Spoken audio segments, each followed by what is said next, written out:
Hi, Tracy here, relaxing on vacation, but I just wanted to pop in and let you know that today's episode is actually part 1 of 2 parts because Kailey and I got a little bit excited while talking about this topic. So you might hear a little bit of an abrupt ending to this episode, but know that there is a part 2 coming next week. So we'll see you then and enjoy the episode.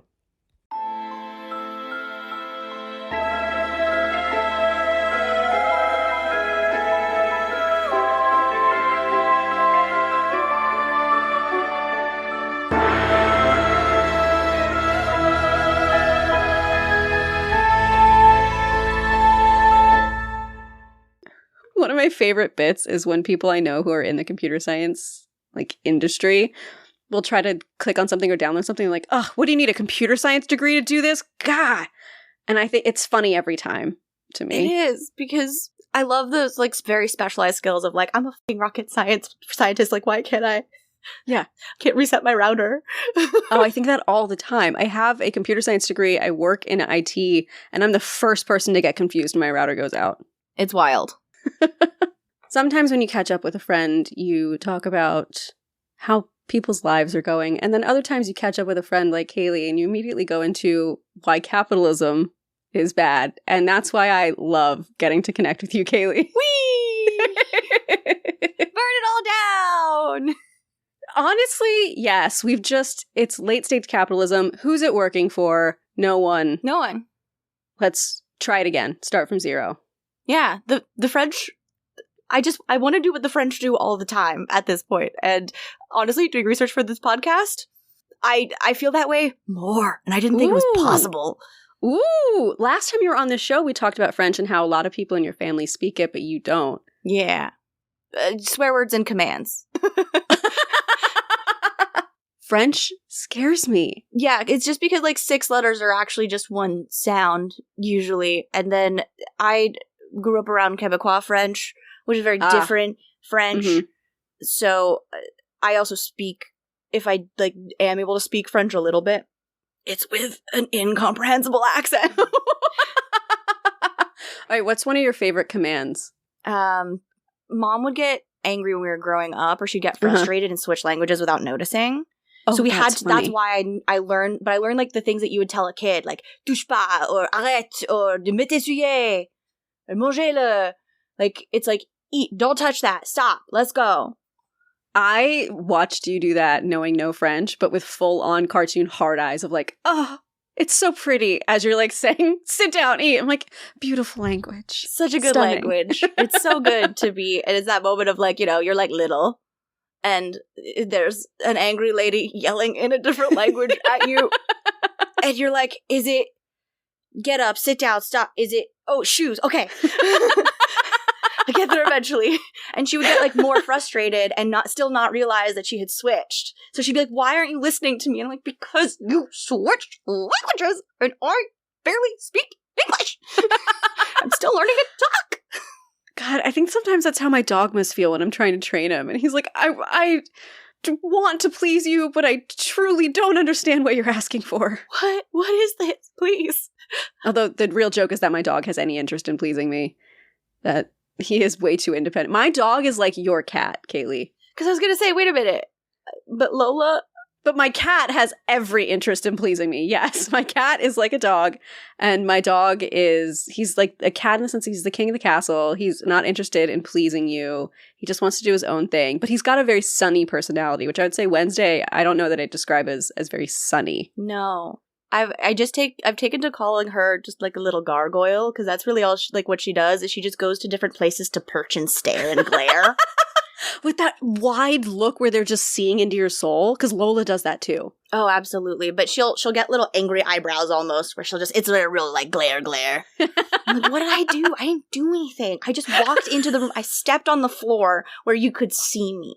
The mental image of you walking into a room, locking eyes with your cat and going, I didn't do anything, is so funny, Kailey. The amount of times that just happens in a day, I will straight up walk out and be what? I did what? And then she'll yell back. Yeah, because I do the same thing with Lola. I'll walk in and she'll do a meow that sounds like hello, where it's it is a meow hello. And so then I'm well, how was your day? And then we'll just have it back and forth. Yeah, I'll walk out and she'll be like, what? And then she'll just go, and scream. The two Wednesday moods are, I didn't do it, and what? Yeah. Every so often I'll say child, because she'll be trying to destroy something. Oh, yes. And then she'll turn all the way, she just recognizes the tone of voice now. She'll turn all the way around, like fucking Exorcist style, and give me that glare again. I'm like, you can't be upset with me that you are destroying something. You're in the wrong. All right, the one with the Exorcist cat is none other than Kailey Bray. Hi, everybody. And I am Tracy Harrison, and this is Willing and Fable, the podcast that brings you original retellings and in-depth research on the history, mystery, and mythology that makes the world so fascinating. Each week, we research a topic from history or mythology, and then we write an original story to go along with that topic. So if you'd like to support our show, consider following us on social media. We are on Instagram, TikTok, Facebook, and Twitter, and we love getting to interact with everyone. Hey, you can also support Willing and Fable by becoming a patron at patreon.com/willingandfable. And I do hear that's where the cool kids are. Yeah, it's kind of where all the cool kids are. It's great. They're all in our Discord, and they share. The number of times people share bat stuff with me, Kailey, is so much fun. I love going in the Willing and Fable Discord and looking at all the bat photos and all the little pet pictures. Everyone has the best pets. It's so good. Everyone does have the best pets. I mean, we're talking everything from snakes to rabbits to dogs to cats to birds. It fuels me. It's a genuine delight. I have to put the picture that I took while I was writing and researching for the pod, because I had all of these books spread out all over me, and then the cat decided to grace me with her presence and just fall asleep just out of reach. So no pets, but she was breathing the same air. I just got such a good photo of the cat by a stack of books. It was very aesthetic. It has very good Buffy energy. It's very Buffy the Vampire Slayer 90s. You had to go into the library and do your research energy. Yeah, which is my ideal circumstance almost always. Yes. Or you can support our show by putting together the best charcuterie board of your entire life and sitting down to enjoy it with friends. But no matter what, we're just happy to have you here. And that one may have been planted. Did you do a charcuterie board one for me? I did! I had to. You guys, she makes the best charcuterie boards, and she'll text with her, homemade simple syrups. Okay, the best mocktail I have ever had in my entire life was made by Kailey Bray. Hands down. Uh-oh. It was when I was out there in April, and it was strawberry basil balsamic, I think. I still think about that charcuterie board. The drinks were really the big seller. I love farmer's market season because I get to just go and then decide what's going to be the syrup or infusion of the week. I got fresh chamomile flowers. Ooh. And I infused honey. I'm going to lose my mind. And I put in lemonade. That was the drink that was my pod research fuel, was honey chamomile lemonade, and it was sensational. Highly recommend.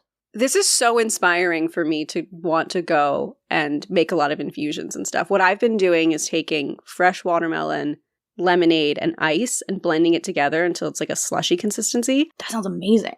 It's so good because then you can eat it, but then as it melts, you just start drinking it. Ugh, the dream. But that was going to be that should have been my something good, and instead I keep getting distracted by drinks instead of talking about Beauty and the Beast. I'm sorry, I'm the worst. Help, I have ADHD. I know, I'm no help too, because I'm just this is great. I'm just chatting with a friend, and I forget we're supposed to be talking about Beauty and the Beast. So Kailey, please take it away and share with us Beauty and the Beast, something you are rather known for. Why don't you tell everyone a little bit about your connection with Beauty and the Beast? I love Beauty and the Beast, and it was one of my favorite movies growing up, and she was always one of my favorite princesses because she's the book princess. Mm-hmm. But when I decided I wanted to do a Disney Princess Dungeons and Dragons game and maybe a web series, I was like, well, no one else should. This was my dumb idea, so I should probably take on most of the work and be the DM. So which Disney princess is the best DM? What fits best? It has to be Belle. It's Belle. So Belle. Well, I guess I'm Belle. And then Beauty and the Beast became my entire personality. and every like social media profile photo for the rest of time. So I can think about Belle all the time and think about Beauty and the Beast and how Chip exists as a child and a cup and the timeline of that like once a week. It's so funny because I, before recording this, saw Rowan's mom, Carol. Hi, Carol, if you're listening. And we were chatting about Beauty and the Beast, and we were talking about the timeline of the story, if you really break it down and think about it, becomes absolute insanity. Don't think about it. In the movie, don't think about it. I will say, going back and doing research and reading the original tale, the timeline is really specific. Oh, really? Like, they're like, you have 3 months for this, 2 months for this. It took 10 days here. And I was like, you can really tell these stories were written by women. Because there's like the detail-orientedness of all of it is so different than like the Disney movie that's like, kids can't count. They don't care. They don't care. I just love executives being like, kids can't count. They don't care. It doesn't matter. It doesn't matter. So they're like, wait, how old was the Beast when he was cursed? I think he has to have been a child, right? Yeah. I think maximum he was like 12 or 13. But then you also have the live-action movie where they clearly show he is an adult man. Right. They did, like, the live action changed a couple of things to be like, look, yeah, we ride Tumblr. Like, calm down. Here's some explanations for things that, like, shouldn't need explanations because, like, hey, it's not real. It doesn't actually have to make that much sense. Did you notice where the talking teapot burst into song? Like, come on. Yeah, I like the live action. I think it's fine. There's some moments, some choices that aren't great, but Beast's song at the end slaps, so... The music is good. I genuinely wish that they had just let her use her natural voice and just sing. Yeah. Because the reason I think I struggle with watching the movie more than once is the processing does something to my brain. I can't get used to it. Mm-hmm. So every time she sings, I'm just like, nah, the computer is breaking my whatever. I can't do anything but, like, hear the processed audio. I'm just like, Yeah, that's fair. It is there. Okay, one more distracting thing, and then I'll let you dive into your research. We're still talking about the something topical. It's fine. I recently discovered this, and I only started it and haven't finished it. Have you seen the 2014 French live-action Beauty and the Beast? No. Kailey, it is one of the most beautiful films I think has ever been created. Whoa. It's so beautiful and so stunning. My only problem, and the reason I haven't finished it, is because I can't find it anywhere in the original French.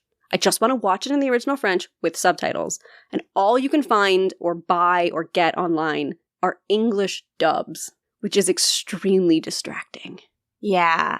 I had to look this up because I didn't, like, I wasn't going to include it in, like, the research part of, like, the episode because I'm going to talk about, like, modern retellings of Beauty and the Beast, but this isn't one that, like, deserves scholarly attention, but you would like it. I think it's a Russian film. I don't even know what streaming service it was on. I just like flipped over to it one day called like I Am Dragon. Oh wait, well I'm already sold. Keep going. It's not a good movie. I'm still sold. Keep going. It is so much fun and you'll really like it. You'd have to watch it. Okay. It's a Beauty and the Beast retelling. It's like the landscape is stunning. Like they clearly are shooting it in like the cinematography and stuff is stunning. The plot is Beauty and the Beast, but probably a little worse. I don't remember. But it's also so pretty, but in the romance novel, like up my alley. Like that kind of pretty. Like there's a target audience and I was it and I enjoyed it immensely. If you liked it, I'm gonna like it. Yeah. Oh my god, it's so much fun. You have to watch it. I Am Dragon, a Russian Beauty and the Beast retelling where the beast is a dragon. Yeah, that makes sense. The last thing I'll ask before, do you talk about A Court of Thorns and Roses in this at all? Because that's the other big modern retelling. Okay, so we'll get to that. All right, so Kailey, take me away. Take me on a little journey. Yeah. So I think I've been talking to you guys about doing a Beauty and the Beast episode since the Bluebeard one because doing all that research on Bluebeard, you realize that Bluebeard and Beauty and the Beast are so linked when you think about fairy tales as tools written by women for other women to like teach them something about or give advice about society. So like when it's a woman telling like a maturing girl, especially someone of marriageable age, of a certain class, here are the things to look out for. Let me address the anxieties that you're having about the next like steps of your life, of marriage and sex and moving out of your parents' house and strange men and children. And I'm going to package it in a very specific way so that I can say it around men or in a like a proprietary way, but still communicate like the things that need to be said. And so that like that system for navigating life in a patriarchal society, something where you're very, very limited, and fairy tales as like a shared language is something that I have always been interested in, but the more and more I read about it, the more and more it, like the more like interesting little tidbits I can tease out. And there's that uniquely subtle is a little bit the word I'm looking for, but a lot of the fairy tales like aren't subtle. Yeah. Right? Like a lot of these fairy tales are like, this is a clear criticism of the society that has like put me in this position. But also it's written in that like multi-layered quote unquote femme style of communication where it's still not fully upfront. It feels obvious maybe to me because I was raised femme and I speak that language. Yes. But a man reading it maybe necessarily, like, you know, man TM, right? They don't, it's just socialized differently. Like, there's that traditionally, like, masculine form of communication that's, like, very upfront and brash and direct and aggressive and it's obvious. And the whole, like, distinction between the two is, like, here's the very obvious, here's what's happening surface level. And then here's all of the ways we talk around the thing, and we've been taught to talk around the thing. And some people are very good at picking that up very quickly. And it's also at the time where fairy tales were like, being born, like the Court of the Sun King, these women had salons. You know, you go to the salon and you speak. So then you're training in the specific art of this kind of conversation where you're talking around and over, and it's this multi-layered conversation where in telling fairy tales and stories to other women, you're practicing the art of that conversation and that kind of communication so that when you need to be able to speak that way, or just you want to be able to speak that way and show off, it becomes also not just something that you have to do out of like safety and it's about being dangerous, it's about being oppressed, but it's also, no, it's like, this is a skill that we have. This is something that I share with my community of women. Where it's like, yeah, that moment of like, well, you just had to be there. Right. You know, like this is just something that's like for me. This is my experience. This is like someone who has been born and socialized as a man can't relate to enjoying the art of conversation in that way, in the same way. Yeah. I love the way you described that. And also I think it's so fascinating, the idea of the salons and that becoming a skill. But that's definitely something I see when I talk to people who are born femme, raised femme, socialized femme. It's so different. It is more subtle. And there's and I'm sure this has happened to you then, especially with a group of sisters.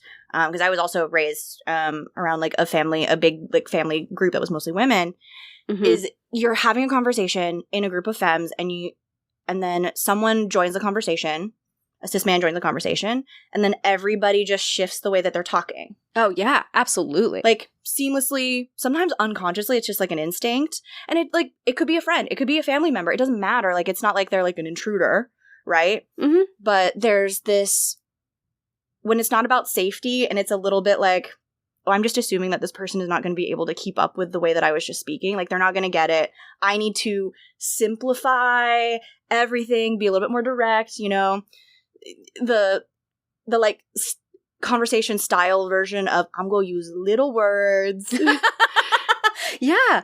And I don't know if you found this. I think definitely with women more our age, I have actually noticed that I will lean on nonverbal communication with them in a way I don't with men, in a way that I'll just kind of look my female friends like straight in the eye with certain expressions like directly in front of a man.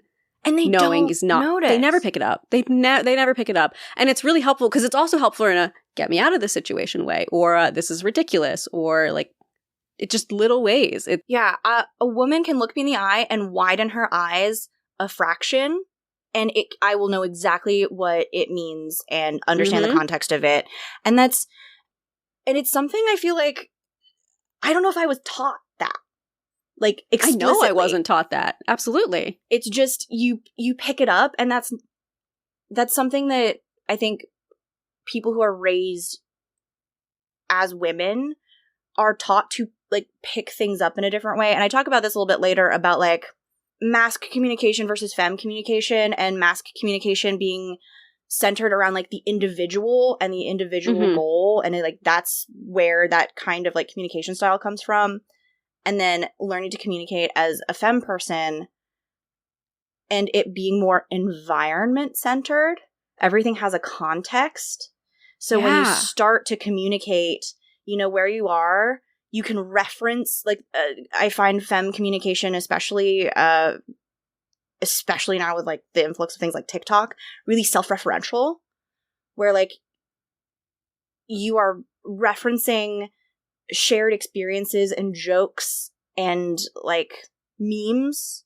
Meme in the, like, traditional, like, societal form of it, in addition to the, like, internet definition of meme. Like, there's so much symbolism in femme communication. 100%. There's layers. Tons of layers in any given conversation. And I love that. And I think, you know, obviously there's a lot of different, you know, your mileage may vary, especially, like, neurotypical versus neurodivergent and all that other thing. Like, there are things that make things, like, simpler and more complex and easier to understand and harder to understand. And, you know, nobody's experience is exactly the same. And the difference, too, between using that femme style of communicating, that subtlety, when, like, you're invaded by a mansplainer at a bar and everyone is continuing their conversation around him and above his, like, literally above his head. And he doesn't notice. Or, like, the stereotype of the high school mean girl, right? Where, like, men are aware that we do this. They just don't know really what it is. So when you see or read about a character of a high school mean girl written by a man, oh, it's so clear. Like, oh, no. Because it's too direct. It's too just like, wow, you look weird today. Like, no. That's not what they would say. That's not, like, middle school and high school girls can absolutely be monsters when that style of communication is, like, weaponized against each other. And the thing that I think is the main difference is that it's important to those bullies that the girl that they are bullying knows that they are being excluded. So they're aware that that there is another layer to the conversation that they can't access, as opposed to when, you know, we're bullying a mansplainer, he doesn't know. He's not involved in that conversation.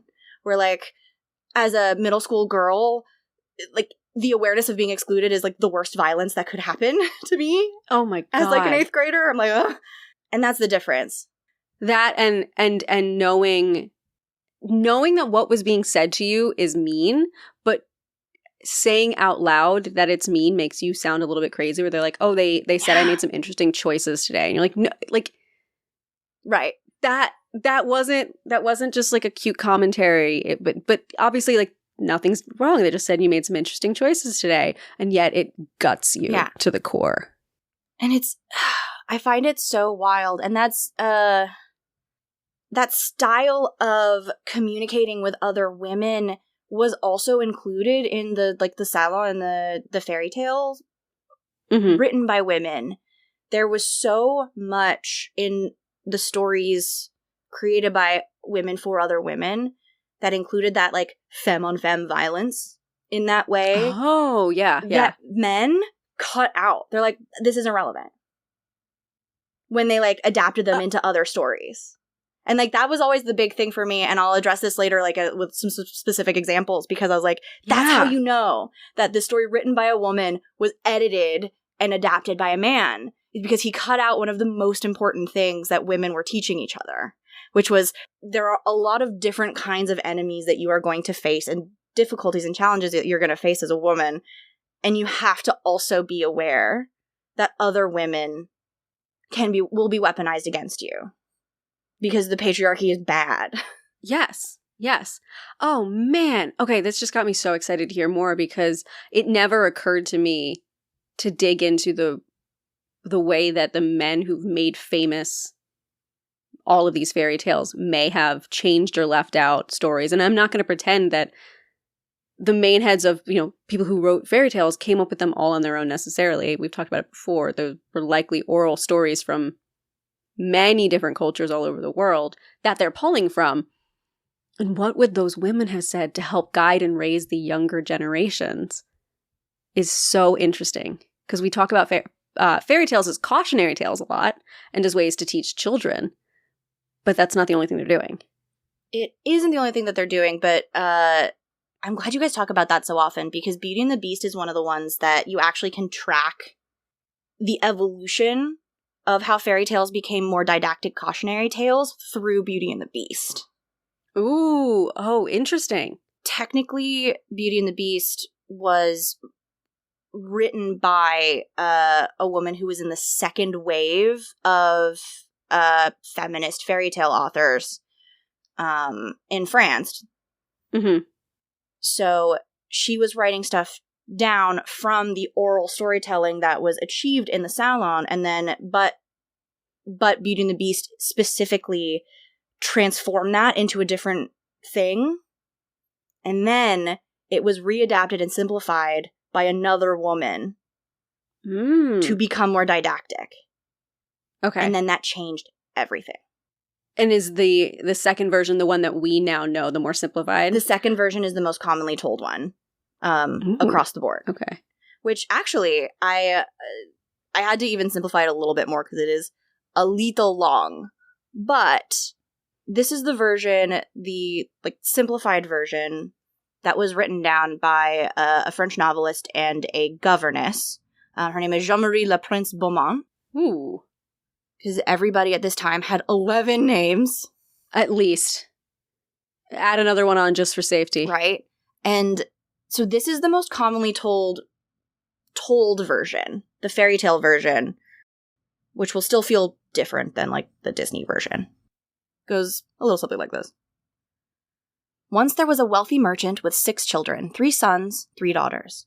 All his daughters are beautiful, but the youngest is so fair that she earns the nickname Little Beauty.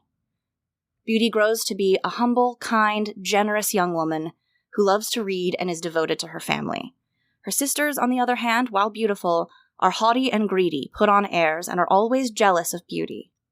When the merchant loses his wealth and moves the family to the country, Beauty and her brothers do what they can to make the best of it, and the 2 eldest daughters laze and lament their loss.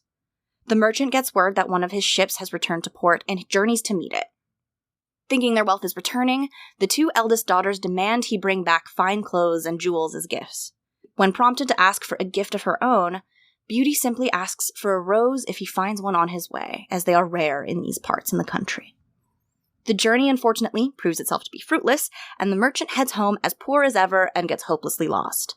He stumbles upon a palace in the wood, deserted but with a roaring fire, hay for his horse, and a fine supper on the table. He waits for someone to appear, and when no one does, he eats his fill and falls asleep. The next morning, he finds a breakfast waiting for him, and heartened, goes to saddle his horse. Passing through the garden, he remembers Beauty's request and cuts a rose to bring back for her. He's immediately confronted by the master of the castle, a hideous beast who demands the merchant's life for the stolen rose. The merchant begs for mercy, saying he was simply bringing it back for his daughter. The beast offers mercy if one of his daughters will offer herself in exchange. He gives him 3 weeks to return, either with his daughter or alone to repay his debt, and sends him off with a chest of gold so that he not return empty-handed. Upon his return, Beauty immediately volunteers to go, despite her father and brother's protests. Her sisters are pleased, as their jealousy has not abated in the country. She also asks that he take the gold from the beast and give it to her sisters so that they can marry well. When the 2 return to the palace, the beast asks if she has come willingly, and Beauty says that she has. The beast is satisfied and sends her father away. That night, Beauty dreams of a lovely woman who tells her that her good deed will not go unrewarded. In the morning, Beauty is frightened, sure that the beast is going to kill her. But instead, he shows her great hospitality, gifting her a library of books, musical instruments, and anything else she desires. Every evening he visits and talks with her, and she begins to see beyond his ugliness and lack of wit thinking of him with esteem. There was only one thing that gave Beauty any concern, which was that every night, before she went to bed, the monster always asked her if she would be his wife. One day she said to him, "Beast, you make me very uneasy. I wish I could consent to marry you, but I am too sincere to make you believe that will ever happen. I shall always esteem you as a friend. Endeavor to be satisfied with this." "I must," said the beast, "for alas, I know too well my own misfortune. But then I love you with the tenderest affection. However, I ought to think myself happy that you will stay here. Promise me never to leave me." Beauty blushed at these words. "I could," answered she, "indeed promise never to leave you entirely. But I have so great a desire to see my father that I shall fret to death if you refuse me that satisfaction." "I had rather die myself," said the monster, "than give you the least uneasiness. I will send you to your father, you shall remain with him, and poor beast will die with grief." "No," said Beauty, weeping, "I love you too well to be the cause of your death. I give you my promise to return in a week." "You shall be there tomorrow morning," said the beast, "but remember your promise." He gives her a special ring that she can use to return to him, and he sends her on her way. Her father is overjoyed to see her again, but her sisters, having made unhappy marriages, are jealous beyond belief to see her dressed richly and so content. They plot to convince her to stay beyond the week, hoping that will enrage the beast and he will devour her. So they play at great kindness and convince her to stay longer. On the 10th night, she dreams that she saw Beast who, in a dying voice, reproached her with her ingratitude. Beauty started out of her sleep and bursting into tears. "Am I not very wicked," said she, "to act so unkindly to Beast? I will not make him miserable were I to be so ungrateful. I should never forgive myself." Beauty, having said this, uses the ring to return and finds the beast stretched out, quite senseless, and, as she imagined, dead. "No, dear beast," said Beauty, "you must not die. Live to be my husband. From this moment I give you my hand and swear to be none but yours. Alas, I thought I had only a friendship for you, but the grief I now feel convinces me that I cannot live without you." Beauty scarce had pronounced these words when she saw the palace sparkle with light, but nothing could fix her attention. She turned to her dear beast, for whom she trembled with fear, but how great was her surprise! Beast was disappeared, and she saw at her feet one of the loveliest princes that I ever beheld. Though this prince was worthy of all her attention, she could not forbear asking where Beast was. The prince tells her that he was cursed by a wicked fairy to remain a beast until a beautiful virgin agrees to marry him, won by the goodness of his temper.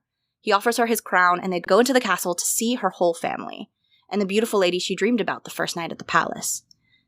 "Beauty," said this lady, "come and receive the reward of your judicious choice. You have preferred virtue before either wit or beauty, and deserve to find a person in whom all these qualifications are united. You are going to be a great queen. As to you, ladies," said the fairy to Beauty's two sisters, "I know your hearts and all the malice they contain. Become two statues, but under this transformation still retain your reason.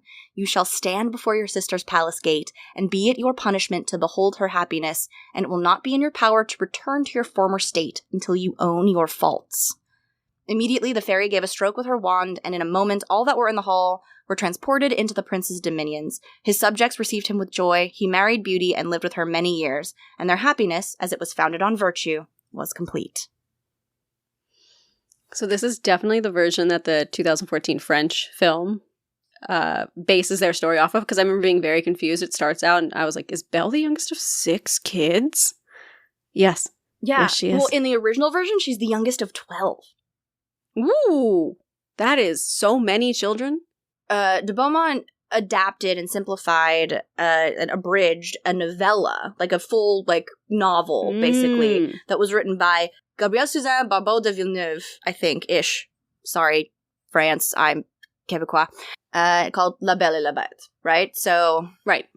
This one was for adults. I am writing to address the anxiety of adult women, and also it was very, very pointed, right? It's a critique of forced marriage and all of the circumstances surrounding a lot of what happens to very young women who are married to much older men and just shipped off, similar to Bluebeard, right? That's like, they're not taught what to do, they're not taught what to expect, and the virtue of the marriage, which I'll talk about later too, going more about the archetype of Beauty and the Beast and where that's coming from, and animal as bridegroom as a folkloric category of that domesticating, civilizing effect that women are supposed to have on men when they're married. So I can fix him. I can fix him because I'm a virgin, and so he just hasn't known the love of a quote unquote decent woman. Yeah, my purity and my chastity will mean that he won't want to be sinful anymore. And by sinful, maybe I mean enjoy sex, but we don't know. It's always very unclear of like, what do you really mean? Yeah. Because the expectation in practice was also never, oh, I expect men to remain faithful and kind to their wives, right? It's you procreate, Mm-hmm. and then the wife has to maintain the perfect reputation, flawless. This Absolutely. 13, 14-year-old, the man is, potentially 30, 40, 50 years her senior. Mm. So these women told these stories. And the original novella was really complicated, and there's a lot of social commentary. And she wrote it a little bit after the reign of Louis XIV. So, like, the Sun King had passed, but it was after the, like, style of that first wave of women who ran the salon, like, were, like, Charles Perrault, like, really embedded in the Sun King's court. But because it was a little bit later, there was a whole extra backstory for the prince and his curse.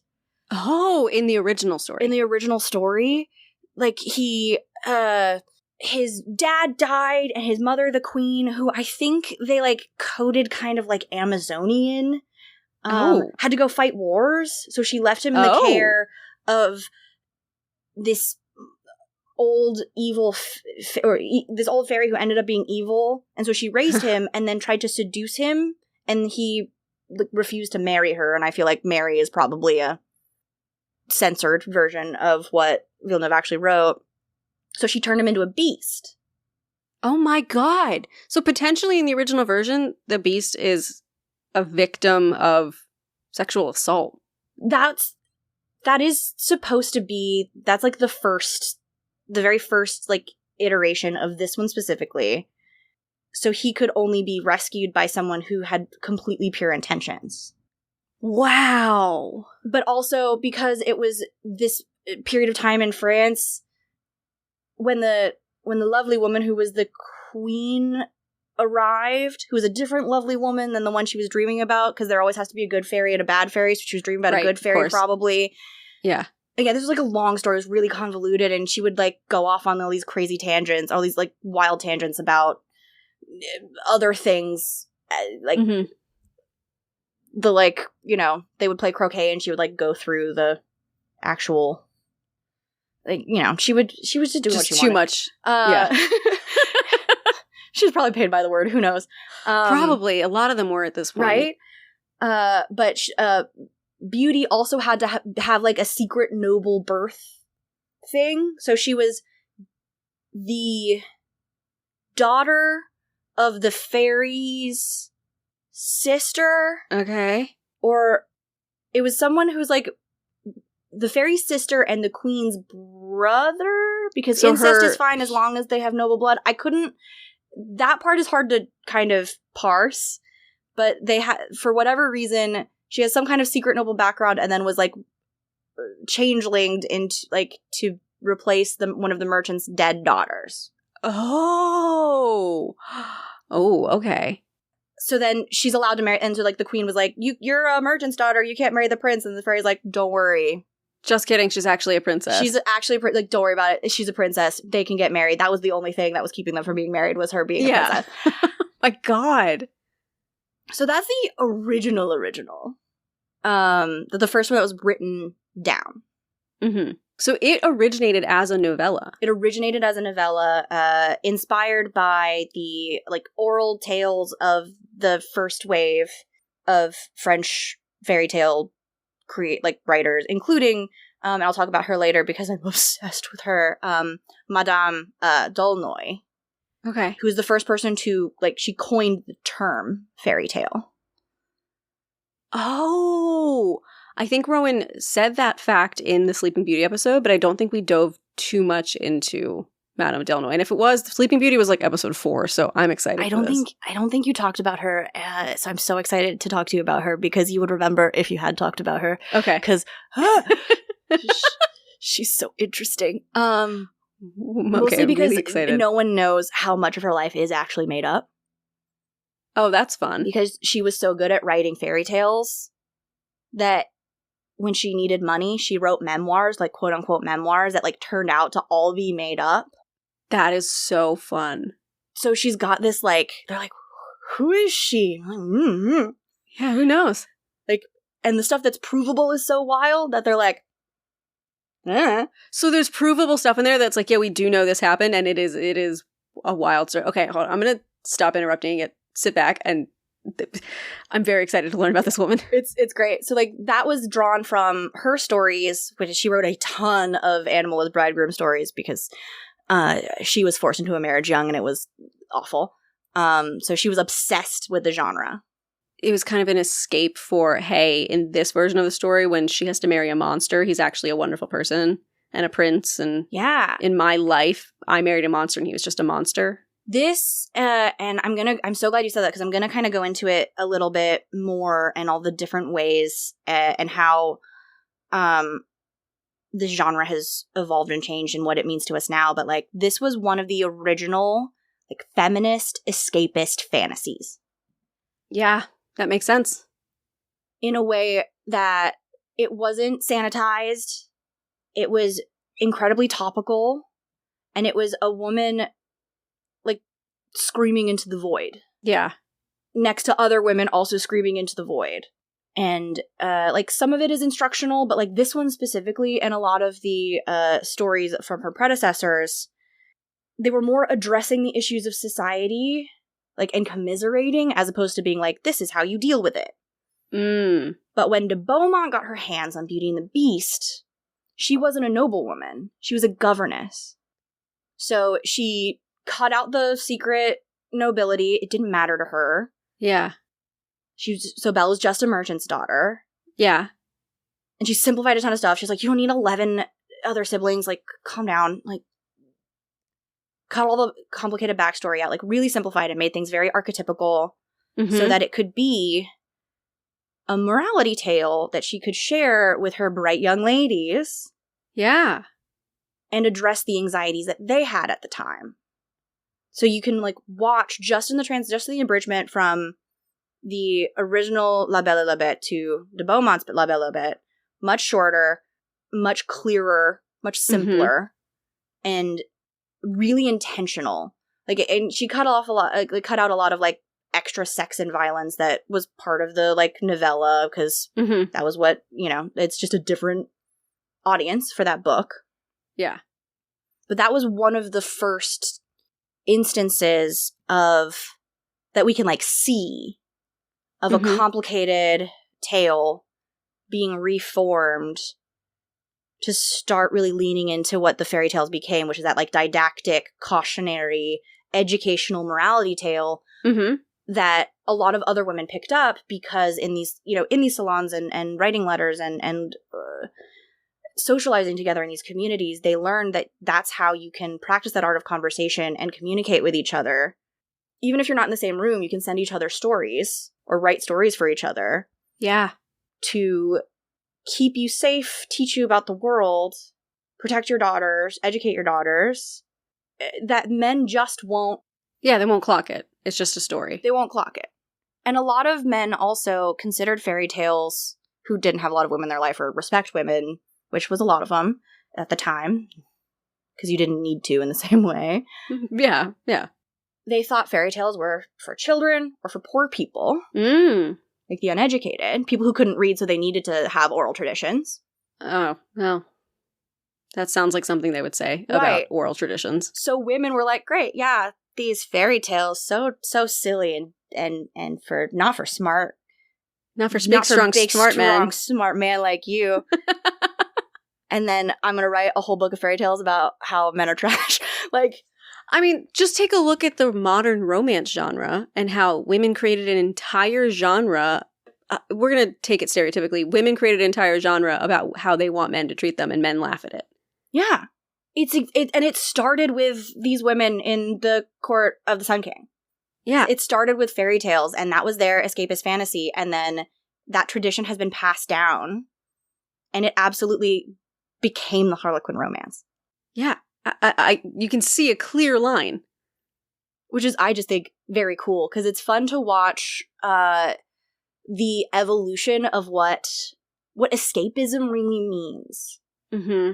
Because the first wave were not very concerned with happy endings. They would, like, dabble in a happy ending once or twice. Yeah. But that wasn't their priority. They didn't need to act out or pretend like things were going to get better, or like there's this, like, dream of everything being perfect. Even with something like Villeneuve, where she did decide to do something that was more happy ending based, like, you can track every little bit of, like, oh, the man still changes. Mm-hmm. And that's something that a lot of people talk about and address, and there's, like, jokes made too about, like, oh, Beauty and the Beast, like, how many people were disappointed when the Beast transforms. Mm-hmm. And he's a different person. And he's not the person that all of us have been, like, falling in love with throughout the story. Right. And there's, there's jokes to be made about that too, but there's an element of even in my I get to decide and maladaptive daydream my whole fantasy about this, like, it still can't be perfect because that's not actually what I want. Right. Both de Beaumont and Villeneuve have this fantasy of this man's incredibly wealthy, and he just, like, after sentencing the merchant to death, he's still like, okay, but, like, also fill up this chest with some gold and take it to your family. Yeah. Like, oh, you gonna go visit your father? Here's a chest of, like, fancy dresses and stuff. And there's I cut it out of the story because the story is getting very long. But there's a moment where, like, she, like, gets kind of, like, teleported to her father's house, and then the Beast will teleports her over, like, a chest full of, like, fine dresses and stuff. So she picks the plainest one and is gonna make a gift of the nice dresses to her sisters. And then the chest disappears and the Beast takes it back, and he won't give it back until she promises to keep them for herself. Like, a man is not gonna write that. A man's not gonna write that.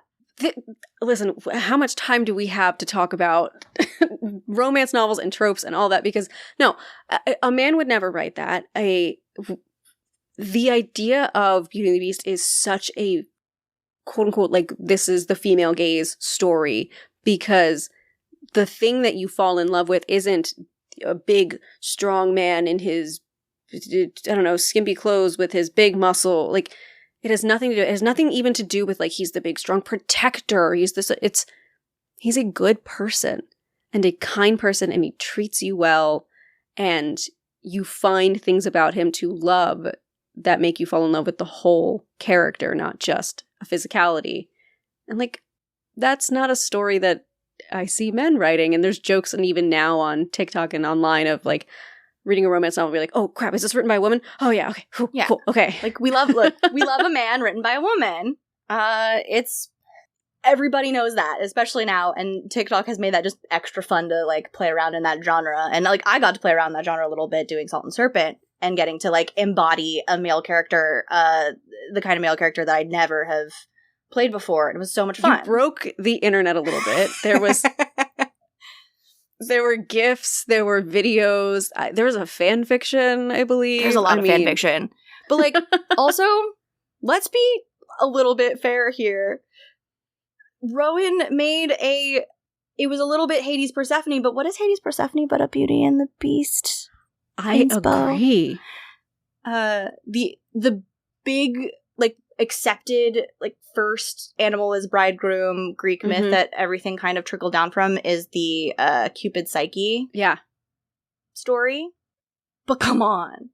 I mean, but also, just to talk about how amazing story is for a second, the Cupid Psyche story, oldest, you just mentioned, fast forward thousands of years, and Katie Roberts has a Cupid Psyche romance novel in her Neon Gods series. Yeah. And it's just like, that there's a through line there of thousands of years that we're still touching on these stories, but turning them into something different and from this female perspective. So it just makes me so excited. And there is something so delicious about the way we've taken the, animal as a husband or bride and turned it into the I can fix this monster, quote unquote, trope in romance novels. It's, yeah. And then there's also the, like, other element to that, which is, I imagine this person, this unknown, this other. which was one of the original intentions of those fairy tales. Mm-hmm. This is a monster, right? In my imagination. This is someone I've never met, and I now have to, like... So I can only imagine the reassurance I would need, that I would find in a story like this, that's like, look, this is obviously a fairy tale. I can't promise that he will have known immediately that you like books and the harpsichord and will have a little room set aside already for you. The fact that that's in the original tale, Tracy. Belle's library is in the OG. I mean, I love it. I love that. She's been this character the whole time. The whole time. She was well-read and kind. And ridiculed by, in the Disney movie, it's not her sisters, but her sisters still exist in the, like, version of the what they call, like, the silly girls. Yeah. And it's wild that that's the last remaining piece of those characters in the Disney film, because so much of it also, because I was taking a lot from the, like, word for word, the English translation, obviously, like the transformation with, like, there's, like, lights and fireworks and like a swell of music. I'm like, yes. And the library and things like that. It's like, oh yeah. What? And in, like, the choices that were made, like, of what to keep and what to take, like, what to leave, in the Disney movie specifically, I find fascinating. I still don't fully understand where those choices came from. I agree with that completely. But, like, because, yeah, like, this story is so different. But then parts of it are a carbon copy. So, I don't know. I will say the addition of Gaston, I actually enjoy. He's he was one of the first Disney villains to be a man. And not stereotypically beautiful woman. Right. And it was just an interesting commentary on misogyny that was unexpected from Disney at the time. Which I really liked. And there's a folklorist who has a little bit of a problem with Gaston. Her name's Terry Windling, and I read a lot of her stuff. The issue that she has with the Beauty and the Beast film is that it oversimplifies the fairy tale. Mm-hmm. Yeah. And she's like, fairy tales are already, like, geared towards children, like, and it's not kind to lie to children, it's not kind to talk down to children, and so when you simplify something that's already supposed to be simple, like in the original story, Beauty makes mistakes. She makes choices that hurt the Beast. Her father makes a decision that leads to her having to sacrifice herself for him. The good characters are ambiguous, and the evil characters are ambiguous. And so then when Disney comes in, it's like, this is really simple. These characters are always good. This character is always bad. Look, he's wearing a black hat. And Disney movies get a lot of criticism from folklorists for that, of, like, it's not fair to children to teach them. It's like the Stranger Danger campaigns. Yes. It's not fair to teach children that the wolf at the door looks like a wolf. And I think that's a really interesting perspective to have. Because, like, you know, yeah. That's true. There's a lot of, I mean, different cultures have really strong opinions on how much you should or shouldn't hide from children. And I completely understand that criticism from the Disney movies compared to the original myths, for sure. And, like, look, a 90s girl child has different anxieties and concerns than the original audience for the story, right? Like, 8-year-old Kailey was not thinking about being married off to a 50-year-old man. Thank God. Yeah, like, right. It's nice to have that privilege as a human being. So good. But then there are other tropes that are really helpful. So, like, bringing in that, like, oh, it's a girl who reads. She's allowed to, you know, or this is, but she's, like, a little bit weird and experiences kind of like a social isolation and being different and being quirky and what that's like. And think about how that was the thing you and I pointed to when we said, you even said she was the book princess, so I liked her. I felt the same way. I grew up with the mom who's always like, you should want to be like Belle, not like Ariel. Ariel betrays or lies to her dad and then gets a prince out of it. And Belle is a good person who sees the good in people. And, you know, that was what I was raised with. And that's still fairy tales as, like, morality tales. Like, we still do that as a culture. How cool is that? It's so cool. And I just think it's also really interesting that she's a character since her inception that people have connected to because she was always a little bit different. And yes, of course, she was beautiful, which makes things much easier and different. But her thing was she was the book princess. There's me and so many of my friends have always liked Belle because of that, because she had that really specific defining quality. She was also the first princess, I think, that I got to experience, and I am not fully familiar with my Disney Renaissance timeline, and I honestly should be, about whether she was the first princess in the Disney Renaissance to do this. But she was the first one that I remember getting to watch not fall in love at first sight.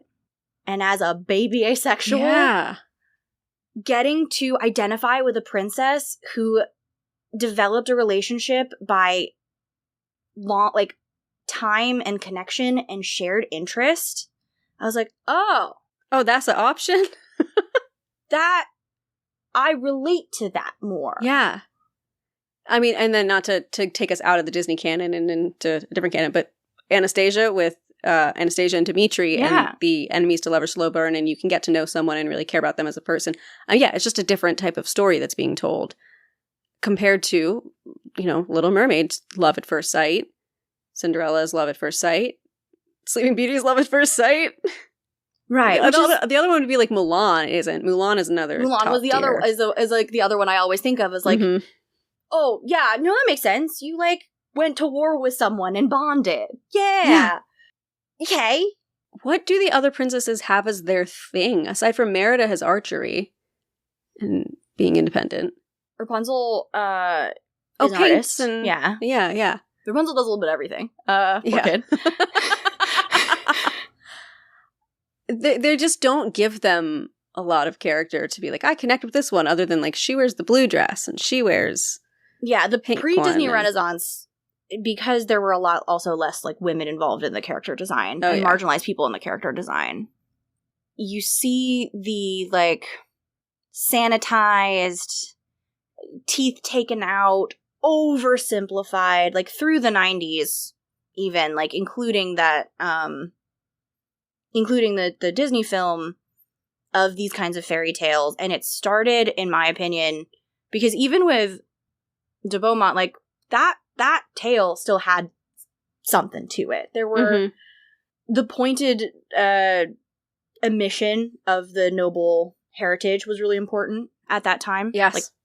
And that's only a 15-year gap. That's 17th century France, baby. Yeah, that sounds about right. Of the noble heritage, very important. 15 years later, she's a merchant. She is specifically a merchant's daughter. I also, I included 2 portraits in our little write-up of the 2 women. And hey, guess which one's which?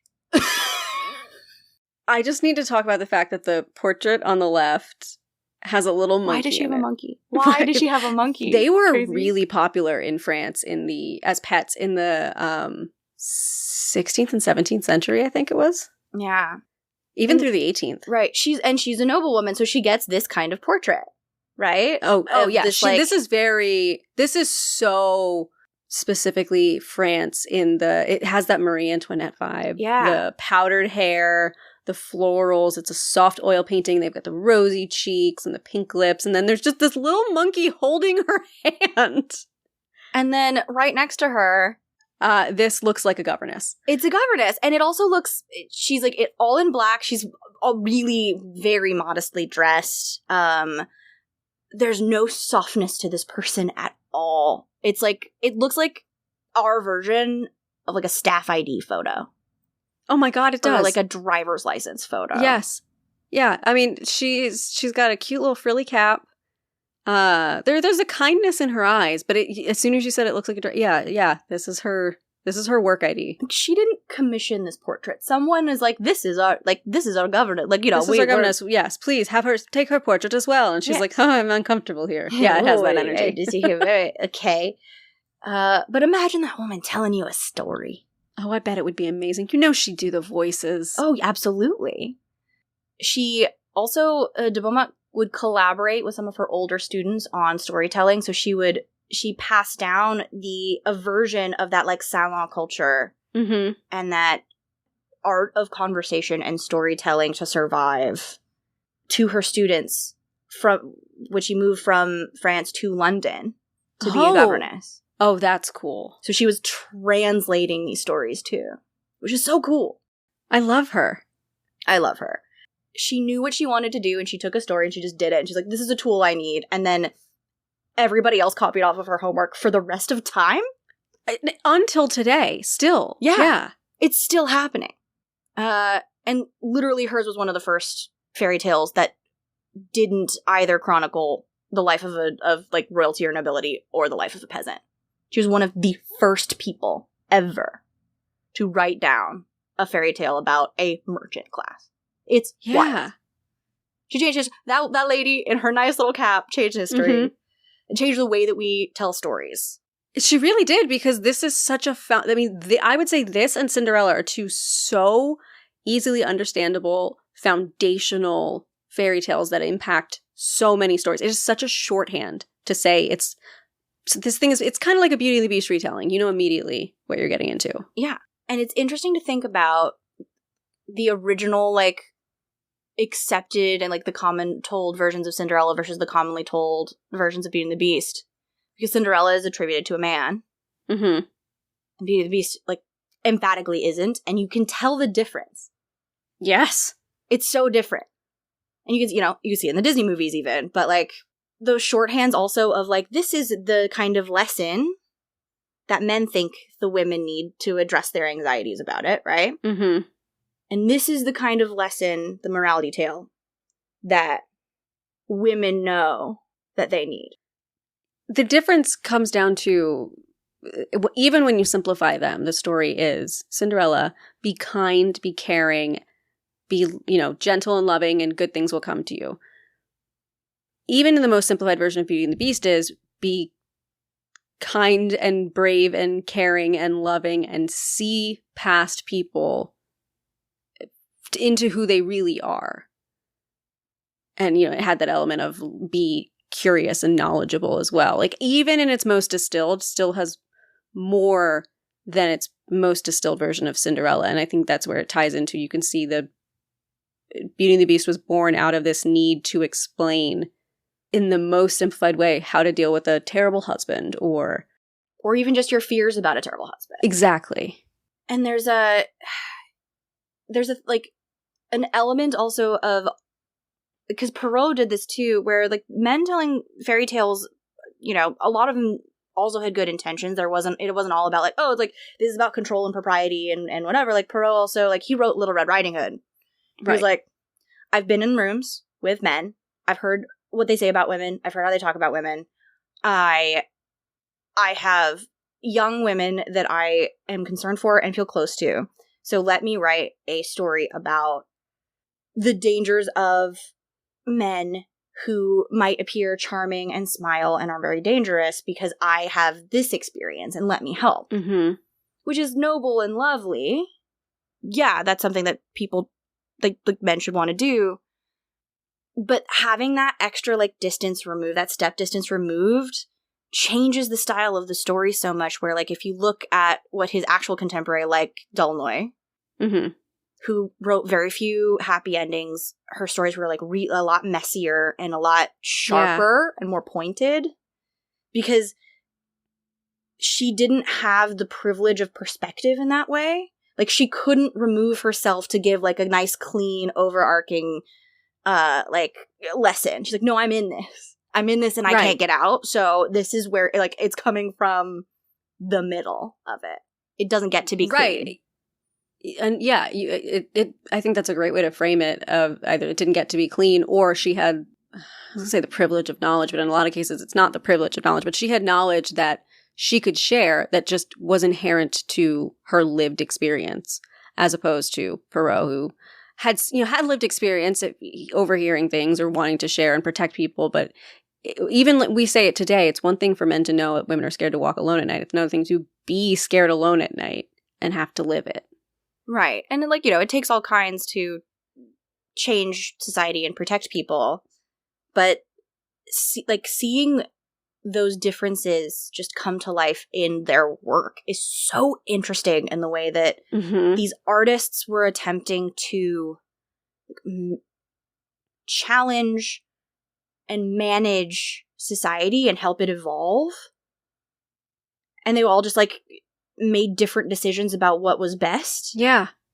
For the next generation. I find like it's interesting to track. So like when you take Beauty and the Beast and then you get to move it, you get to watch the journey from de Beaumont's version to 100 years later, it gets published in Andrew Lang's Blue Fairy book, which is like one of the first English like translation of like collections of fairy tales, and he did a big series of them.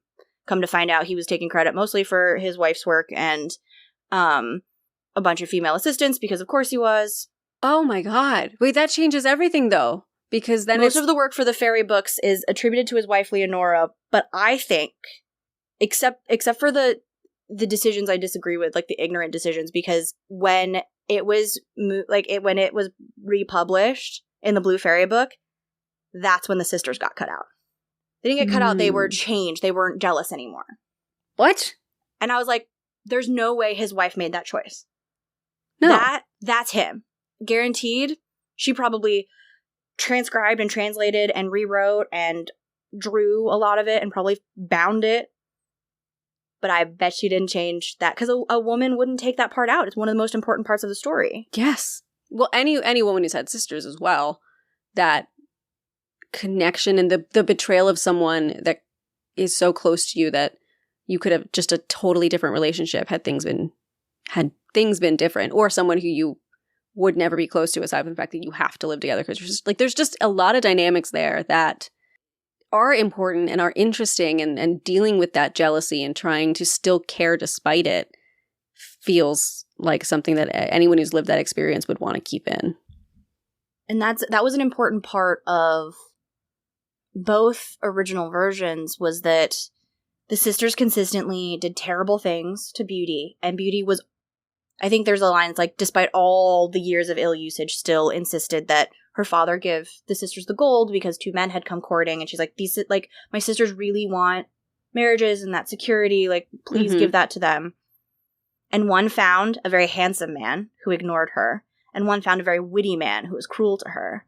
So then we have that set up next to the Beast, who is ugly and like dim-witted. Like plain common sense conversation is something that was like really, he was a beast in like on multiple levels. Oh, so he wasn't this like charming, suave, intelligent character.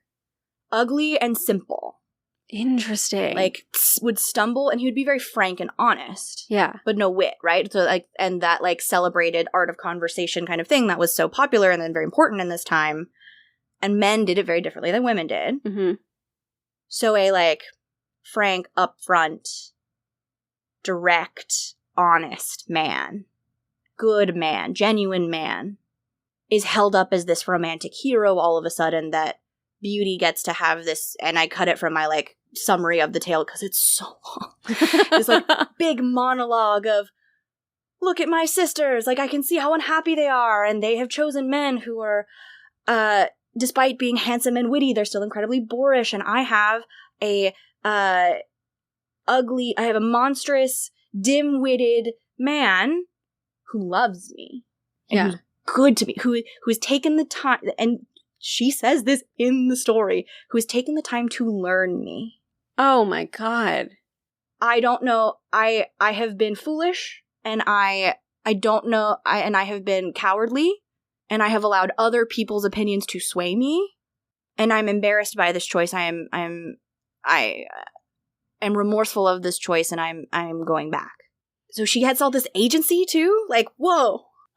She gets agency. Like, that is just, a woman writes that. Like, I just think it ties back to, since at least this time, women have been saying like, hey, this is what we want. Like, this is the kind of man we want. I mean, think of the most iconic men in romance. Mr. Darcy, written by a woman. Yeah. It's wild. Jane Eyre is also considered a Beauty and the Beast retelling. Speaking of like classic romance. See, it's so interesting the things you can take and turn around. And that, I would say that trails along. You can see the through line of suddenly you take away the fact that he's physically a beast, quote unquote. But he is kind of. In Jane Eyre. Yeah, big, brooding. Yeah. Oh, totally. But you take it into now it's not this like crazy fantasy. It's realistic and here's the way it can look in real life. Yeah. Because that's always the update is, and you can see the tension between who is taking ownership at the time. Like, after Andrew Lang, Charles Lamb gets a hold of it in Victorian England, and he takes away the agency of beauty even further and makes it a fated thing, which, like, you know, in Victorian England, everyone's obsessed with like the metaphysical concept of fate. But she makes the choices she makes now because it's a fated love. It's a fated destiny. She's destined. Yeah, there's no control. Which, again, a woman wouldn't have done. No, you see women do that in interesting ways where it's, the way I see it now, at least when women take the idea of if it's fated, it's taking away the guilt. So in stories today, you might see someone fated to be with their enemy, and then that allows the character to get rid of the guilt they feel falling in love with that person because it was fated they had, quote unquote, no control. But you don't see it necessarily as like it was fated, it was meant to be, and I just didn't care because that's all the choices I made were because it was fated. Walk away.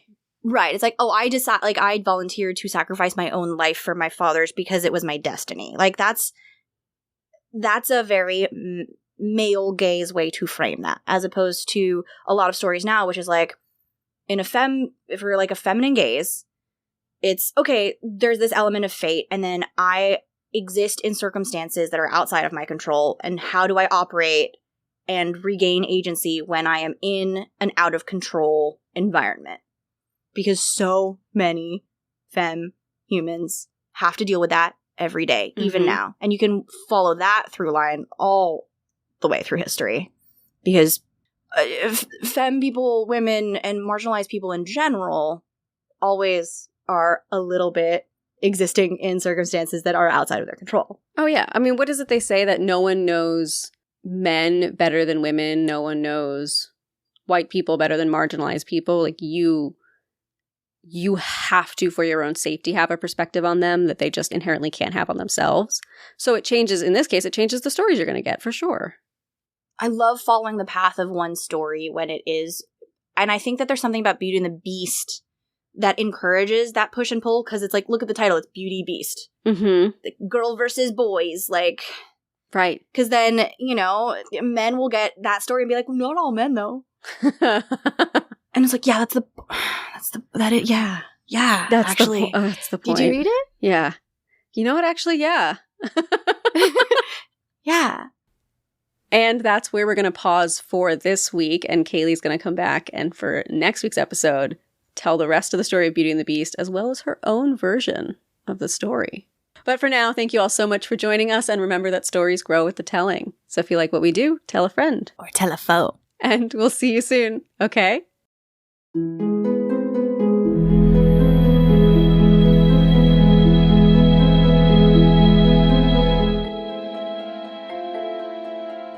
Thank you so much for joining us for the Willing and Fable podcast. This episode was written and produced by Tracy Harrison and Rowan Hall. That's me. Our logo is by Jamie Harrison, and our music is by Taylor Ash. If you ever want to watch or read what we're reading, head over to willingandfable.com for our show notes and custom merch, or find us at Willing and Fable on Instagram, Twitter, and TikTok to join the discussion. We hope you'll rate, review, and subscribe to our podcast using your favorite listening source.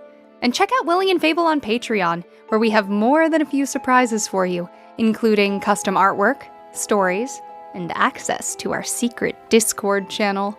And of course, join us next time for another round of original retellings and in-depth research on the history, mystery, and mythology that makes the world so fascinating.